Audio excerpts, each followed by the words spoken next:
go.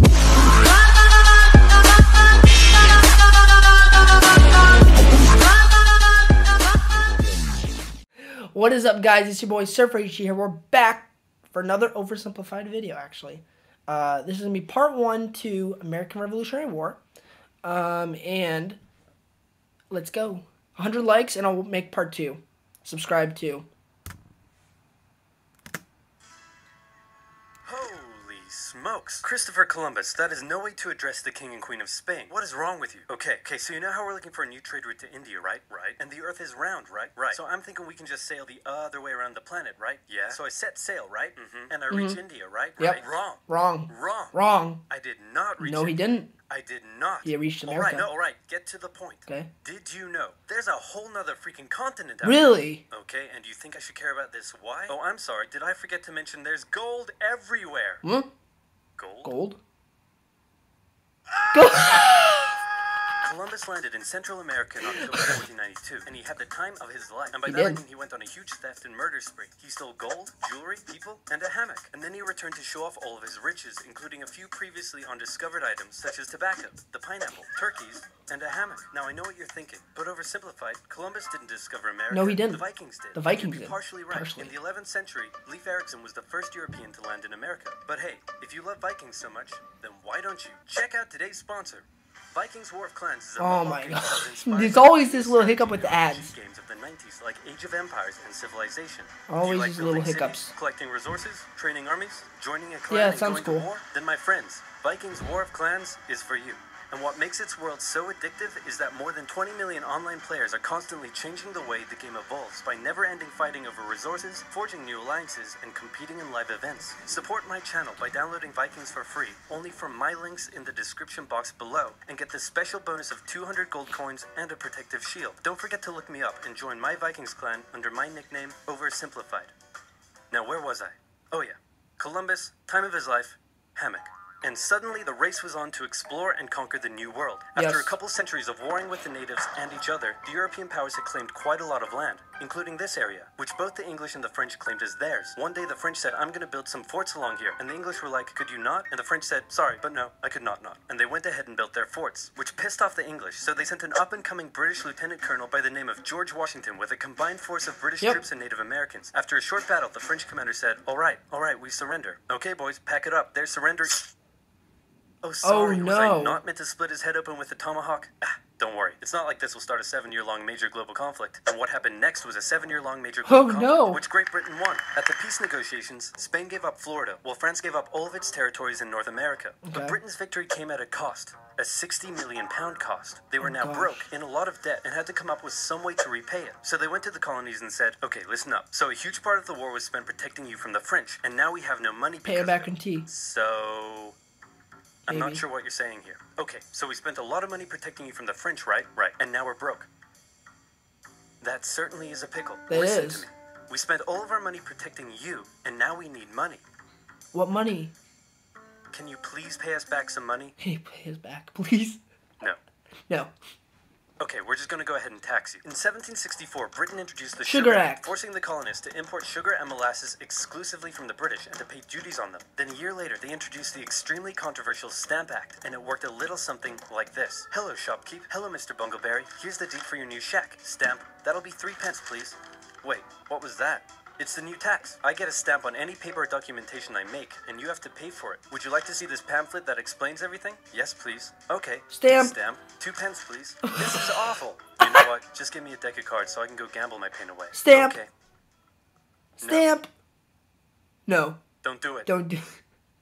Stamp. Stamp. Obviously, the colonists were like, hey, my dudes, this new tax legislation right here, this is BS. It is. Until now, they had enjoyed relative freedom to rule themselves, and now suddenly Britain was asserting its control. They were especially unhappy because they didn't have any representatives in the parliament that was levying taxes on them. So they protested. Orators gave fiery speeches. British goods were boycotted, and anyone loyal to the British found themselves increasingly Oh, harassed. gosh. The whole thing actually began to take quite a toll on British business, and after just a couple years, the British were forced to repeal the Stamp Act.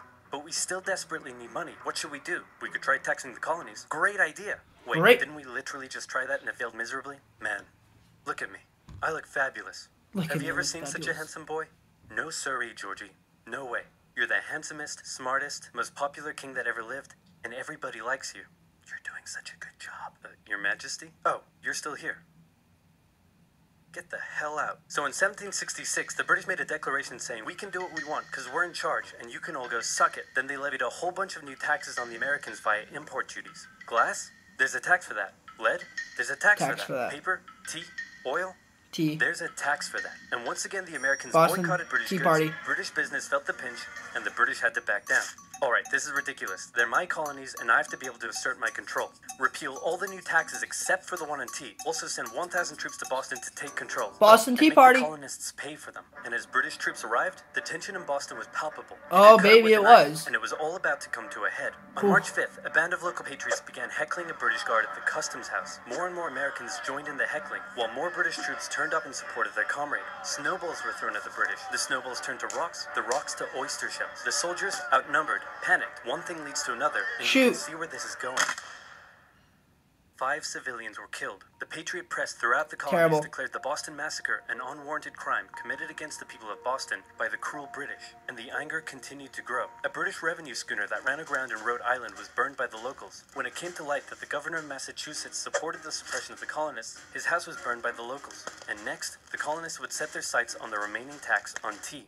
On December 16th, 1773, a band of patriots known as the Sons of Liberty disguised themselves as Native Indians for the Boston Tea Party. To Boston Harbor, boarded a British merchant ship loaded with and dumped in front of thousands of spectators, threw nearly 10,000 pounds worth of tea overboard. The British were disgusted, and they punished Massachusetts with a vengeance. They dissolved its General Assembly, revoked their charter, and sent 3,000 more troops to occupy the city, meaning Boston and Massachusetts were now essentially under the direct rule of Great Britain. And oh boy, were the people pissed. The other colonies saw what was happening and worried they might be next. So they called a brain trust to decide what to do. 56 delegates from 12 colonies gathered and met in Philadelphia at the First Continental Congress. And the roll call read like a who's who of America's finest thinkers. I'm talking lawyers extraordinaire Johnny A and Johnny J, experienced military commander George Washington, businessman and future alcoholic beverage Samuel Adams, fiery orator Patty H, guy who married a rich lady, Big J. Dickinson. And while they weren't present at the first Congress, soon names like James Madison, Benjamin Franklin, Thomas Jefferson, and much later Alexander Hamilton would all serve time in the Continental Congress. The question now, though, was what to do about the British. After much bitter debate and disagreement, they eventually agreed on an amazing solution. They would simply ask the British to stop. Can you stop? No, it didn't work. Okay, then tell the local militias to start arming and be ready at a minute's notice. And across the colonies, these Minutemen stood ready for the beginning of the American Revolutionary War. Now, having your colonies in open rebellion is one thing. Once they start arming themselves, that's when it really hits the fan. So British General Thomas Gage ordered 700 troops from Boston out into the rebel-controlled Massachusetts countryside to destroy stores of arms and ammunition held by the rebels in Concord. The British set out in the middle of the night. Patriots, including Paul Revere, rode ahead to warn that the British were coming, giving the rebels time to prepare. The two sides met in Lexington as the sun began to rise. They faced off against each other, and in the confusion, somebody shot first. The shot heard around the world marked the beginning of the American War of Independence. The rebels were outnumbered and had to fall back to Concord as the British split up to search for rebel supplies. However, more and more Patriot rebels kept showing up, and this time it was the British who were outnumbered as more fighting kicked off in Concord. The most professional army in the world was forced to flee back to Boston at the hands of local, poorly trained militiamen, and all along the British route back to Boston, Patriot rebels continued to gather and open fire on the retreating British. When the British reached Boston, the rebel militias surrounded them. Boston and the British were now under siege as small rounded naval skirmishes continued around the city. And the British would suffer another embarrassing blow, this time in upstate New York. Colonel Benedict Arnold concocted a plan to take the British stronghold Fort Ticonderoga, which held a large amount of guns and ammunition. He set off towards the fort alone, hoping to recruit men along the way, when he came across the Green Mountain Boys, led by Ethan Allen, who, as it turned out, had the exact same plan he did. So they decided to work together. But I'm in charge. No, I'm in charge. No, I'm in charge. No, I'm in charge. No, I'm in charge. No, I'm in charge. No, I'm in charge. This went on for some time, until the Green Mountain Boys threatened to go home, and Arnold had to concede. The group raided the fort at night while the Redcoats were asleep, and they caught them completely by surprise, taking the fort and all of its munitions with almost no resistance. That's easy. Wow, great job, Ethan. Very impressive. By the way, what happened to that other guy we sent to take the fort? Who? Benedict Arnold. Never heard of him. Ouch. Wow. What? Meanwhile, Nobody knew what was going on. The colonies were in open rebellion, and for now, they even seemed to be winning. So King George fired General Gage, replaced him with General William Howe, and ordered the rebellion to be put down immediately. Okay, the British are definitely going to retaliate for all of this, so we should probably put together a proper army. First, we need to pick a commander-in-chief, and I think we can all agree that that job should go to the man, the myth, the legend, George Washington. My friends, I am humbled and honored that you would consider me for such an important role. Beautiful. I did not expect for this. All right, you've been showing up in a military uniform every day for the last 10 months. We all know you wanted this, so cut the crap, George. Oh my god. Dude. Uncool. So Washington began his journey up to Boston to take command of the newly established Continental Army, just as the British made their first major attempt to break the siege. They made plans to take the high ground on Bunker Hill, but spies warned the Continentals of the British plans, so they fortified Bunker Hill and set up defensive positions on nearby Breed's Hill. The day of the battle came, and as the British advanced, a barrage of Continental gunfire was opened up on them. Twice they tried to climb the hill, twice they were pushed back. The battle lasted 3 hours until the Continentals finally ran out of ammunition and had to retreat, allowing the British to take the hill. While technically a British victory, they suffered nearly 1,000 casualties to the Continentals' 400. The colonists showed the British that this wasn't just a rebellion, it was war, and they were ready for it. They were. But one thing they weren't sure about was why they were fighting. While some radicals were starting to throw around the I word, most hoped to eventually repair their relationship with Great Britain. So they sent a letter to King George saying, "Hey man, looks like things aren't going your way. Remove the taxes and let's be friends. I'm gonna kick your ass." Send that to the colonies. Your Majesty, your handwriting is terrible. Are you sure? Just do it. What does it say? He's gonna lick my... Gross. So for the remainder of the year, small engagements continued to occur around the colonies. The British burned down the towns of Falmouth, Massachusetts and Norfolk, Virginia as revenge for earlier anti-British incidents. These actions played right into the hands of patriot propaganda. Overseas, the British were seen as brutes, and the French and Spanish would soon begin sending supplies to the rebel cause. During this time, there was also minor fighting going on between patriot and loyalist militias in the southern colonies. Benedict Arnold was still on a mission to win some personal glory for himself, so he headed up an attempt to invade Canada in a two-pronged attack. The Continentals managed to capture some British forts and the city of Montreal, but a harsh snowstorm with some smallpox on the side saw them defeated and pushed back at Quebec City, and they were forced to retreat all the way to Fort Ticonderoga. Speaking of which, remember all those guns and ammunition? Well, this guy's got a plan for what to do with them. He uses oxen to drag 120,000 pounds of artillery for 2 months through the harsh winter, 300 miles all the way to Washington and his Continental Army surrounding Boston. Boom.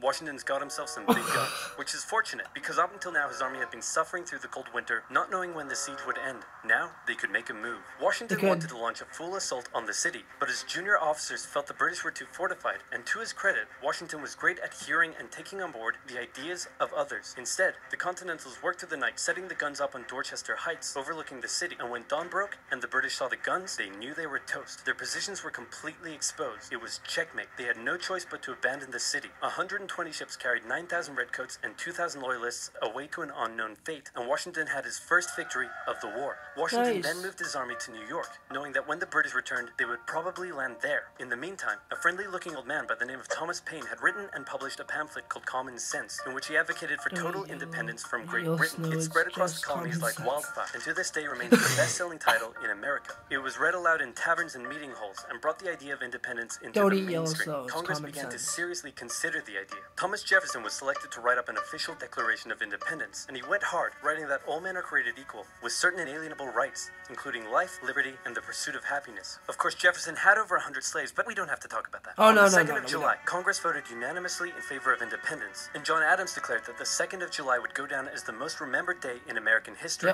Then a couple days later, independence actually came into effect. The United States of America was born. There was no turning back now. The Americans tore down a statue of King George in New York and melted him down into 42,000 musket balls. To the British, it was treason, and if the king had his way, Washington and all of Congress would be hung. Speaking of the British, guess who's back? The king sent an intimidating force of 130 warships and 25,000 men to New York. Washington knew that taking on the most powerful military in the world wouldn't be easy. The British set up camp on Staten Island as the Americans dug into defensive positions around Brooklyn Heights, waiting for an attack to come. But the British just waited, wearing down their opponent's nerve while building their own strength. At one point, they launched a big scary artillery barrage and then said, you know, if I was you right now, I'd probably sue for peace. But Washington told them to shove it. The Americans kept holding out for what was coming, and when they finally hit, they hit hard. 15,000 British troops approached the American position, and the two sides fired on each other in massive rows. But what the Americans didn't realize was they were only fighting a decoy. The main British force was going around to flank the Americans from behind, and when they arrived, they inflicted heavy casualties. The Americans panicked and retreated back to Brooklyn Heights, where they then found themselves trapped between the British Army and the river. It looked as though the war was already lost, but luckily, instead of attacking, the British decided to dig in for a siege, and then a thick fog set in, allowing Washington's army to escape across the river unimpeded. The British continued to chase and engage the Americans out Manhattan, and the Americans suffered defeat after defeat after defeat. It was a disaster. Washington's leadership was called into question, as thousands of American POWs were left to rot as traitors. Washington's army fled through New Jersey all the way down to Pennsylvania. Rarely had an army been so badly beaten, yet survived to fight another day. Well, if you guys like that, make sure to leave a like, comment, subscribe. I actually thought that was very interesting. And yeah, so if you guys can get 100 likes, I will do part 2. Part 2's right there, guys. So 100 likes and I will do part 2. Hope you guys enjoyed. I'll see you guys in the next one.